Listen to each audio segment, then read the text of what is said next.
Rikthyen përsëri në studio, kemi tani një temë të rëndësishme që lidhet me COVID-19 dhe me variantin e ri Omikron. Na është bashkuar në studio zonja Mira Rakaçoli, zëvendës ministre e Shëndetësisë për të folur në detaje, por kemi edhe një tjetër zonjë.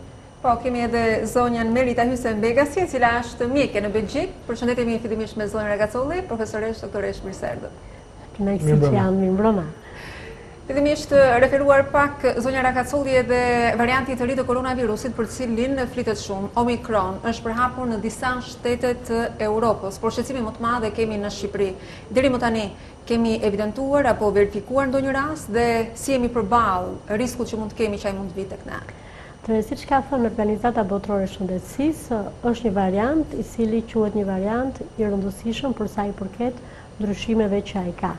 Pra, Omikroni është një variant i virusit bazik, virusi që ishe deri tani ka posuar rreth 50 mutacione, nga të cilat rreth 30 janë tek proteina spike, që është edhe proteina nga proteinat më të rëndësishme të virusit, kashit të cilës është e drejtuar edhe vaksina, dhe mendohet që mund të ketë transmetueshmëri më të lartë dhe njëkohësisht nuk dihet akoma nëse me qënë se, si që thash, mutacionet prekin proteinën ndaj të cilës është drejtuar vaksina, nuk dihet se sa efektshme do t'jetë vaksina karshi këtij varianti të virusit. Për këtë arsye është quajtur nga WHO-ja, nga Organizata Botërore e Shëndetësisë, është quajtur një variant ndaj të cilit duhet pasur një vëmendje e veçantë. Por, a janë të vërteta këto hipoteza? Akoma nuk dihet, do të duhen të paktën 2 javë kohë që shkencëtarët të japin një opinion të saktë, si për sa i përket transmetueshmërisë, ashtu si kurse përket edhe nivelit të mbrojtjes nga vaksina. Pra të kuptoni, jo se nuk të mbron nga vaksina nuk të mbron nga virusi, por diskutohet që mund të mbrojë më pak se sa të mbronte kashi varianteve të tjera paraardhëse. Më lëni t'ju bëj një pyetje prapë për Omikron, për të aseruar dhe publikut. Sa herë del një variant i ri, çfarë do të thotë më konkretisht? Pra, është COVID-19 me mutacion apo jo? Po, do me thënë COVID-19 quhet smundja, virusi quhet virusi SARS-CoV-2, ka qenë virusi bazik ai virusi Wuhanit, pastaj mutacion do me thënë ndryshim në strukturën e virusit. Dhe duke ndryshuar pak struktura e virusit, varianti del i ndryshëm nga ai që ka qenë paraardhës. Dhe ky ndryshim në strukturë mundet të jetë më agresiv, mund të jetë më i transmetueshëm, mund të jetë më pak agresiv, mund të jetë më pak i transmetueshëm, varet çfarë lloj ndryshimi ose mutacioni ai përbën. Pra, për shembull virusi Delta kishte mjaft ndryshime nga virusi paraardhës. Ndërkohë që mendohet që Omikroni ka shumë mutacione, ka mbi 50. Dhe siç e thash, më agresiv apo më pak agresiv se virusi fillestar i parë? Akoma nuk dihet. Mendohet që është më shumë i infektueshëm, ka transmetueshmëri më të lartë. Mendohet. Kështu tha dhe për Delta. Kështu tha dhe për Delta, do vërtetua që Delta kishte transmetueshmëri shumë më të lartë dhe kjo u pa me Deltën, sepse Delta më tepër doli me problemin u pa shumë në Indi. Dhe në Indi pati rritje shumë të mëdha shifrash nëse kujtohet atëherë kur ishte Delta. Belgjika është një nga vendet ku është shfaqur tashmë varianti i ri Omikron dhe kemi kënaqësinë të kemi zonjën Merita Hysen-Begasi, e cila është mjek atje. Përshëndetje zonja Merita. Faleminderit që jeni me ne. Përshëndetje, mirë mbrëma. Unë jam mjek e familje në Belgjik. Ditët e fundit numri i rasteve ditore është rritur shumë. Kemi pak a shumë një rritshmëri prej 17.700 raste në ditë në Belgjik, ku popullata numëron rreth 1.500.000 banor. Natyrisht me variantin e ri kemi vetëm një rast deri tani. Vetëm një rast? Vetëm një rast në Belgjik dhe ky është rast që ka ardhur nga Egjipti. Cilat janë shenjat, zonja Hysen-Begasi, me cilat prezantohet varianti i ri Omikron, apo simptomat? Varianti i ri, simptomat janë deri tani të lehta sepse ato kanë prekur mosha të reja nga 20 deri në 40 vjet. Është më shumë një lodhje e përgjithshme, por nuk e dim akoma, jemi ala herët për të treguar se sa agresiv do të jetë ai në qoftë se do të prek moshat më të vjetra, sepse siç e dim deri tani koronavirus te moshat e reja kalon më lehtë. Simptomat janë më të lehta. Zonja Hysen-Begasi, po, nëse më lejoni një pyetje, personi e cila ka qenë e infektuar me këtë variant të ri të COVID-19, a ka qenë e vaksinuar? Ka qenë i pavaksinuar, është dikush që ka ardhur në Belgjik. në 11 nëntor dhe është testuar pozitiv në 22 nëntor. Pra mund të themi që prek personat e pa infektuar apo jo, e pa vaksinuar. Po. Në Belgjik kemi shumë jo me Omikronin, por me variantin koronavirus Delta, shumë njerëz që janë të vaksinuar dhe janë të infektuar, por shumë më lehtë. Dhe shtrimet në spital janë shumë më të pakta se sa të personat e pa vaksinuar. Megjithatë, risku që Omikroni të jetë edhe më shumë i përhapur në Belgjik, ekziston? Çfarë thonë autoritetet shëndetësore, doktoresh? Këto varianti i Omikron thuhet që do të jetë më shumë ngjitës se sa Delta, kështu që ndoshta do të ketë një përhapje shumë të shpejtë, prandaj dhe kufit u mbyllën me Afrikën e Jugut për të parandaluar përhapjen derisa të dimë edhe më shumë se si do të evoluoj ky lloj virusi, ky variant i ri. Duhet kaloj pak tek zonja Rakacolli, për ta ndruar pak temën, për të kaluar pak edhe tek vaksinimi. Pse është i rëndësishëm vaksinimi me daljen e këtyre varianteve të reja të Covidit? Vaksinimi është jashtëzakonisht i rëndësishëm sepse në radhë të parë vaksinimi të mbron. Edhe nëse nuk të mbron 100% nga marrja e infeksionit, të mbron pothuajse 100% nga humbja e jetës, të mbron pothuajse 100% nga shtrimi në spital. Ashtu siç e thatë doktoresha në Belgjik, edhe rastet që janë të shtruara në spital tek neve, mbi 90% janë raste të cilët janë të pavaksinuar. Pra të vaksinuarit edhe atëherë kur janë smur e kanë kaluar sëmundjen shumë më lehtë. Nga ana tjetër, vaksinimi është shumë i rëndësishëm jo vetëm sepse mbron individin, por vaksinimi është shumë i rëndësishëm sepse mbron edhe komunitetin. Çfarë dua të them me këtë? Virusi është diçka, siç dihet, domethënë, është diçka që të jetojë dhe të shumohet nuk e bën dot vetë, duhet patjetër që të futet në organizëm. Në rastin e koronavirusit, të këtij koronavirusi duhet futet në organizmin e njeriu. Dhe duke u shumuar atje, ekziston edhe duke jetuar dhe duke u shumuar atje, ekziston dhe mundësia e mutacionit. Pra, çdo person i cili zgjedh të mos vaksinohet, përveç se mbart rrezikun për jetën e tij dhe për shëndetin dhe për jetën e tij, mbart edhe përgjegjësinë që bëhet bartës, bëhet një terren për të dhënë një mutacion për një virus të ri të ndryshëm që mund të jetë më infeksioz, pra bën dhe një rrezik për shëndetin publik. Pra e mira e vaksinimit është të mbron vetë, ndërpret zënxhirin e transmetimit, sepse nëse një person i vaksinuar normalisht bie në kontakt me virusin, virusi nuk gjen më terren, aty nuk shumohet dhe ai virus mbaron, si të thuash, dhe nga ana tjetër pengon, pra përveç se pengon ndërpret zënxhirin e transmetimit, pengon edhe mundësinë e bërjes së mutacionit. Prandaj vaksinimi përveç se është një përgjegjësi për veten, është edhe një përgjegjësi karshi shëndetit publik.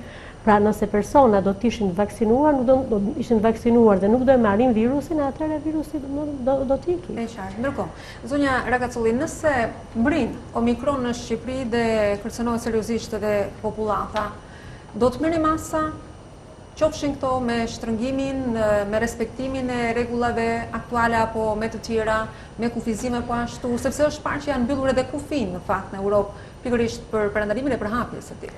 Ashtu, më thonë por masa duhet të respektohen. Pra, duhet të vazhdojmë më me intensitet të shkojmë drejt vaksinimit, sidomos të rinj, sepse shumica atyre që nuk janë të vaksinuar i përkasin moshave të reja. Pra, çfarë janë 16 dhe plus duhet shkojnë drejt vaksinimit, po ashtu edhe ata fëmijë mbi 12 vjeç që kanë probleme me imunitetin. Sa më shpejt, aq më mirë. Nga ana tjetër duhet të respektohen ato masa që nuk janë hequr.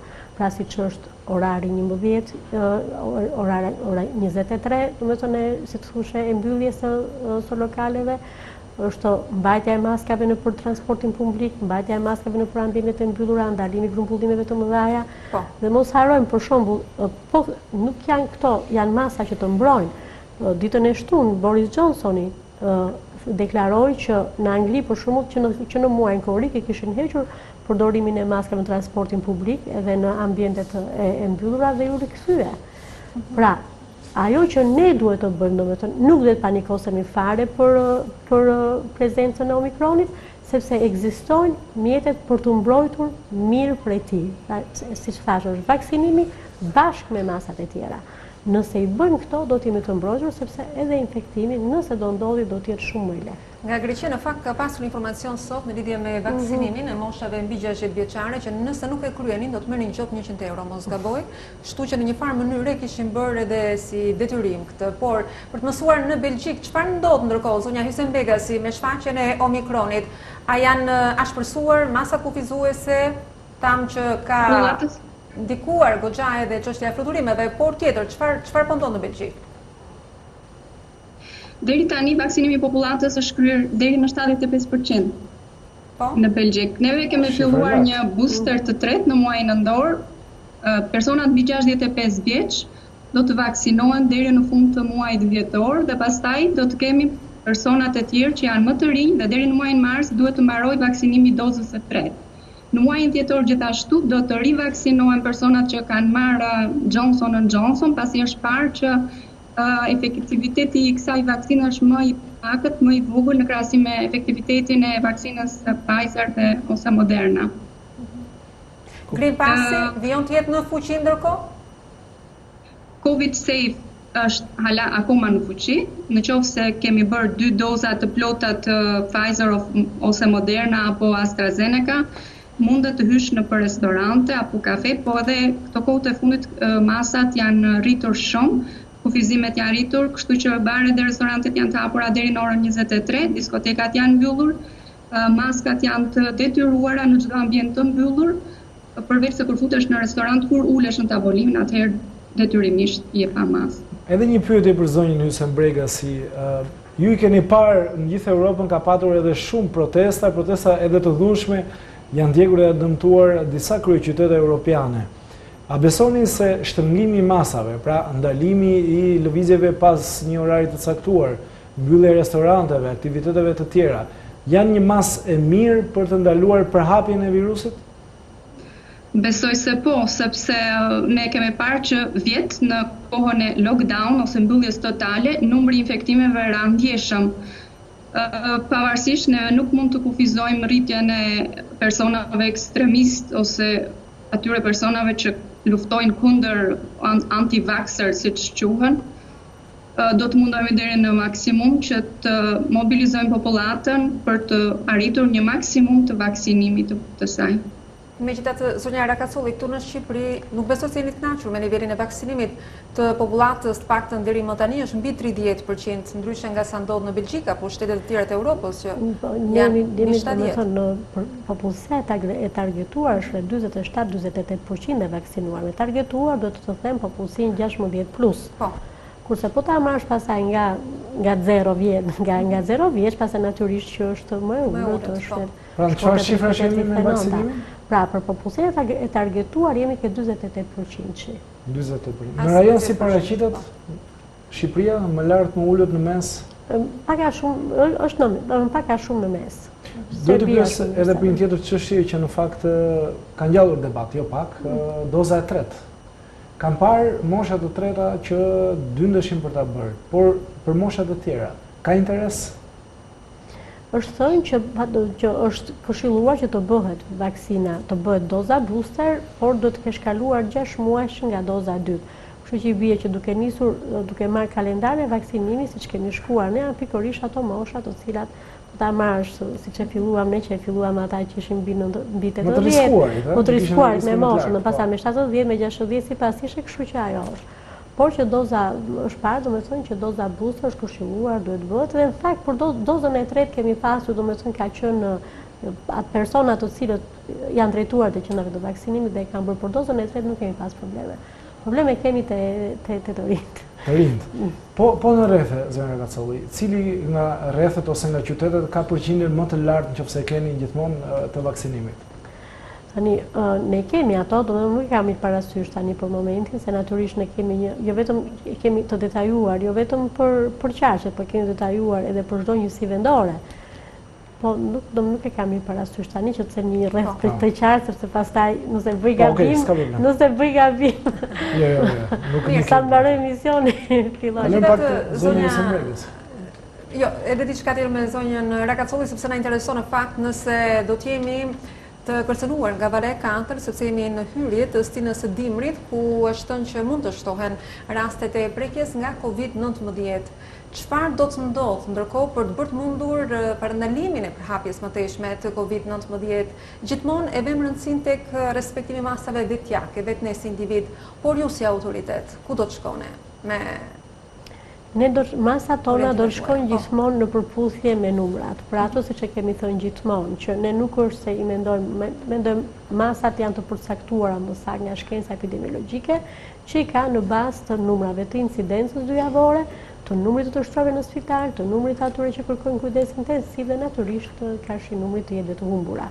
Kështu që në përputhje me to dhe në bazë të hetimit epidemiologjik përcaktohen edhe masat. Për momentin, se ne vlerësojmë këtë çdo ditë, për momentin, niveli masave, për momentin që jemi tani, niveli masave që ne kemi, por që fatkeqësisht nuk i zbatojmë, se shkon në një supermarket, sot shkon në qendër tregtare, asnjë nuk e kemi. Edhe aty duhet autoriteti, nëse nuk respektohen nga individët, si kemi rastin e Kosovës që ulën në 0 infektime, po ashtu edhe një numër shumë i ulët viktimash. Zonja Rakacolli pikërisht për respektimin rigoros të këtyre masave që natyrisht, por nuk mundet që në çdo moment, në çdo vend të kesh, nuk mund që, domethënë që shteti të ketë një policë në çdo vend, domethënë duhet një bashkëpunim, pra brenda aty tek qendra tregtare, ai që kontrollon hyrjen do të kontrollojë ata që shërbejnë. Ata ndonjëherë ato se mbajnë për vete, ndonjëherë maskën sot i shon në supermarket. Nuk e mbajnë për vete, mbajnë maskën këtu. Ata domethënë duhet ta kuptojmë dhe të bindemi që vetmja masë ndërgjegjësimi është vaksinimi bashkë me masat. Është e provuar. Ndërkohë, zonja Hysem Begasi, flitet që vaksina aktuale e çdo lloji kundër COVID-19 nuk të mbron nga varianti i ri Omikron. Sa rezulton kjo? Logjikisht, çdo mutacion apo ndryshim gjenetik është i drejtuar edhe kundër vaksinës. Domethënë, efektshmëria e vaksinës ndoshta mundet të ulet, por mbetet thelbësore që rastet me sëmundje më të rëndë ndaj këtij varianti të ri ndoshta do të jenë të mbrojtura nga vaksina. Ekspertët thonë se duhet një kohë për 2-3 muaj për të përshtatur vaksinën e Pfizer apo Moderna ndaj këtij varianti të ri. Kështu që do të na duhet kohë për të parë efikasitetin e saj mbas 2-3 muajsh, se sa efektive do të jetë kjo lloj vaksinë ndaj këtij ndryshimi gjenetik. Normalisht, logjikisht bie pak efektiviteti, po të shpresojmë që nuk bie shumë ky lloj efektiviteti. Unë kam një pyetje tjetër në fakt për të dyja zënat e nderuara. Doza 3 tashmë është një fakt i kryer, po i quajmë kështu, por po flitet edhe për dozën e 4 kam parë. Është si opcion? Do ta shikojmë, ky është një vendim që merret gjithmonë nga Komiteti i Ekspertëve të Vaksinimit, duke gjykuar mbi bazën e studimeve që bëhen për të parë nivelin e imunitetit tek ata që kanë marrë 3 doza. Pra siç u pa për dozën e parë dhe për dozën e dytë që kalonte që mbas dozës së dytë vinte niveli antitrupave duke rënë dhe duhej boosteri, nëse do të shikohet në të ardhmen që pasazh që bie ai nivel, ai është vendim tejet teknik edhe i marrë në mënyrë të përgjithshme. Ndërkohë, doktoresha nga Belgjika, a është përqafuar vaksinimi tek fëmijët apo tek adoleshentët pikërisht aty ku ju ndodheni? Çfarë ndodh me numrin të vaksinuarve në mosha të vogla? Edhe në moshat e reja, vaksinimi është rritur në mënyrë të ndjeshme dhe mendohet që në muajin janar të fillojnë dhe nga moshat 5 deri në 11 vjeç, 8 të vegjëlit fare. Kështu që shpresojmë që me një vaksinim sa më të plot të popullatës edhe përhapja e këtij virusi do të ngadalësohet. Po për dozën e 4, po flitet? Për dozën e 4, tani për tani nuk është folur, por meqense nga studimet e mëparë kemi parë që niveli antitrupave bie mbas 6-8 muajsh, duke parë e duke bërë, ndoshta vitin tjetër do të kemi një dozë tjetër. Pra po shkojë drejt dozës së 4 mund të mbullen qendrat e vaksinimit dhe ndoshta nga vjeshta e vitit tjetër, në qoftë se duhet një dozë 4 atëherë, pse jo.